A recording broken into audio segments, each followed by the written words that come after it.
Ok, donc là, qu'est-ce que tu vas faire là? Écoute, on est en fin de saison.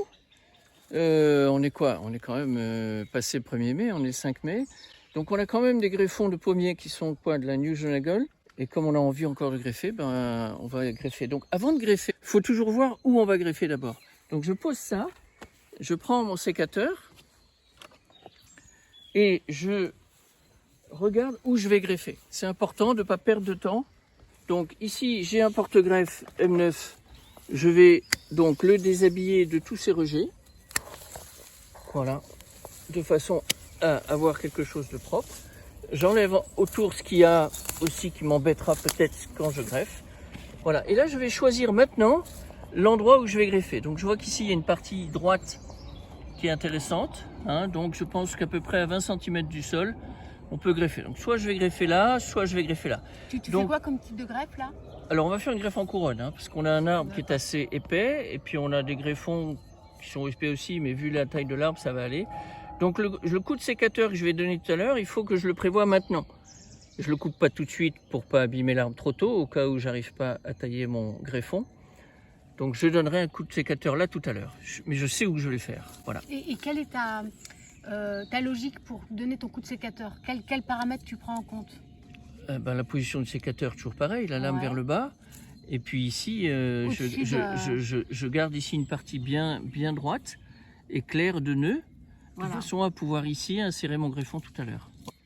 Donc, le choix du greffon. On est donc sur un fagot de greffon et on va analyser ça parce que comme on est tard dans la saison, on s'aperçoit qu'il y en a qui sont déjà un peu secs. On regarde celui-là par exemple, on voit des stries. Et qu'on remarque aussi que quand on touche un œil, il s'enlève tout seul. C'est-à-dire que tout est sec. Donc ça sert absolument à rien de greffer ce genre de partie de bois. Voilà. Son voisin là, par contre, est un peu moins strié. Mais il y a peut-être encore mieux. Il y a celui-là. Alors celui-là, il s'est fait manger par des campagnols. On voit le campagnol a mangé le greffon, parce que ça c'est l'ennemi du verger. Et on va vérifier quand même si les yeux sont... Ouais, à mon avis, c'est un peu vieux aussi. Donc, on va essayer de trouver un greffon un peu moins... celui-là, peut-être. Celui-là est pas mal parce qu'il n'est pas très gros. Il n'est pas strié. Et puis, il n'a pas tellement pris. Donc, on va choisir, voilà, on va choisir celui-là. Et quelle est la partie que tu préfères là? Alors, attends, déjà, je vais nettoyer tout ça. Alors, la partie que je préfère, tous ces yeux-là sont encore endormis, donc c'est bien. Ça, c'est un peu petit. Voilà, moi je pense que de là jusque là, voilà, là ça commence un peu à partir, on le voit. Ici ils sont encore bien fermés, donc c'est cette partie-là que je vais essayer de greffer ça. Et donc je vais tenter une première coupe ici. Bon alors, j'ai mon greffoir.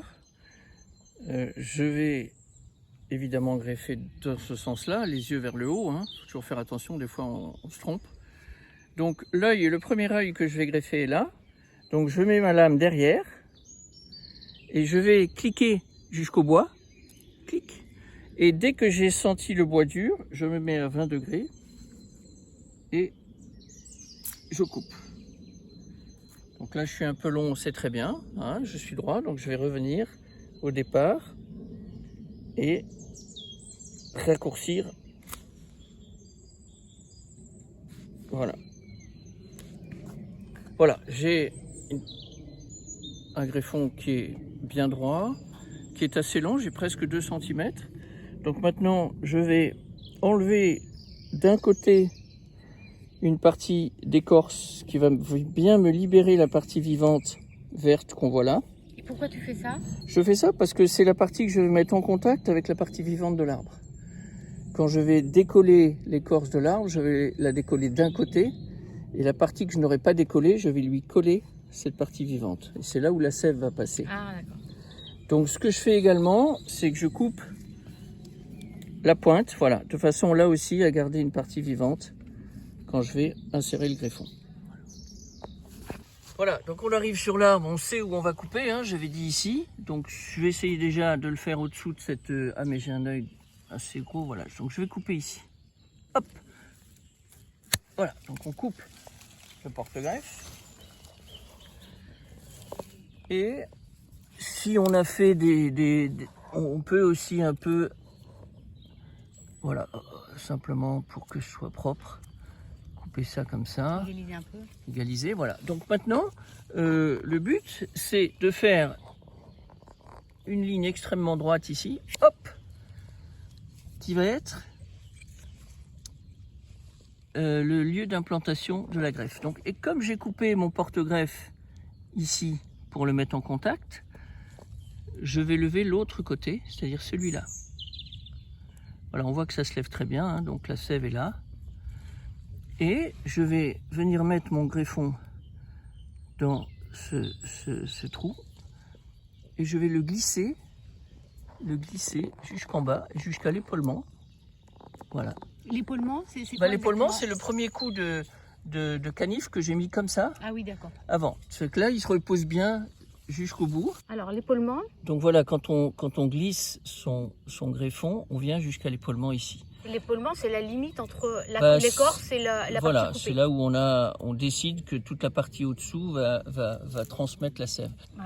Voilà, on voit bien ici que les deux parties vivantes ici est bien collée contre l'autre partie vivante ici. La partie que tu avais détourée. La partie en fait. que j'avais Ouais. détourée, voilà.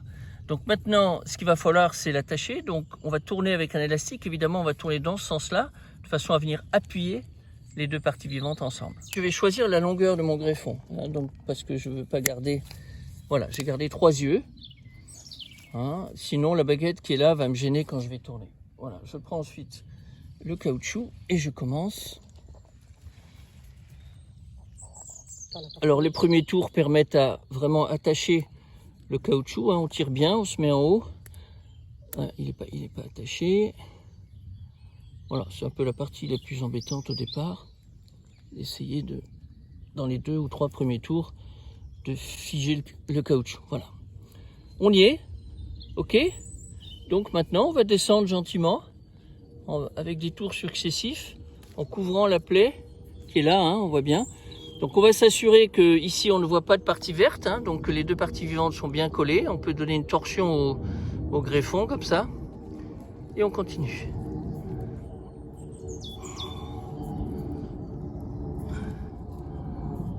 Voilà, je l'arrête au prochain tour. Donc je tire, je fais une boucle, je le passe. Et voilà, la greffe est terminée. Pour ce qui est de son attache, maintenant évidemment, il faut protéger les parties vivantes. Donc, mastic à greffer, hein, prêt à l'emploi. Il y a 2 mastiques, le mastic qu'on chauffe ou le mastic qui est prêt à l'emploi froid. C'est quand même beaucoup plus pratique, celui-là, parce qu'on n'a pas à avoir un réchaud sur place. Donc on prend le mastic et on vient tartiner la partie coupée. Donc on voit que ça colle très bien. Hein. Alors le geste à faire, c'est dans les 2 sens, là. C'est de venir bien mettre le mastic autour de la partie basse pour bien faire attention que l'eau ne rentre pas à l'intérieur de la greffe. Voilà. C'est pour protéger la pourriture ou... Bah, c'est d'une part pour que l'eau ne rentre pas et puis pour que la sève qui monte ne sorte pas par ces échappatoires. Eh oui. Exactement comme le haut, hein. Si la sève passe dans le greffon et monte, ben ici on va la freiner et on va lui dire ben non, c'est pas là que tu passes, c'est dans les yeux, réveille-les. Voilà, donc quand on a fait ça, la greffe est presque terminée. Et une greffe n'est jamais terminée si on n'a pas mis une étiquette avec la date, les variétés qu'on a greffées et qui l'a greffé. Voilà. Donc Qui l'a greffé parce qu'on est dans un jardin participatif. Oui, donc là on est 3 à avoir fait cette greffe. Hein, donc on sera content de venir voir si elle est partie. On est le 5 mai, c'est un porte-greffe M9, c'est une greffe en couronne. On a greffé de la New Jona Gold avec Hervé, Emmanuel et Claire. Est-ce que tu sauras que la greffe a pris? En général, là, il fait chaud, il fait humide, donc tous les éléments sont bons pour que ça pousse. Donc on peut, au bout d'une semaine, commencer à avoir des yeux qui rosissent, qui blanchissent au bout. Et puis, au bout de 15 jours, ça part, quoi. Voilà. Donc, on a une petite, on aura le verdict. on aura le verdict dans 15 jours. Voilà, alors c'est pas parce que la greffe a pris qu'elle est réussie, parce qu'après viennent les insectes, les bestioles, les limaces, etc. Et là, souvent il faut la protéger, ou il faut faire attention, parce que c'est quand même dommage d'avoir une greffe qui prend et d'avoir une bestiole qui vienne la manger, parce qu'on a perdu un an, quoi. Ouais. Donc ça, c'était une greffe en couronne. Une greffe en couronne de printemps. Après, on passera à la greffe d'été au mois d'août, qui sera la greffe en écusson. Une autre histoire. Merci Hervé.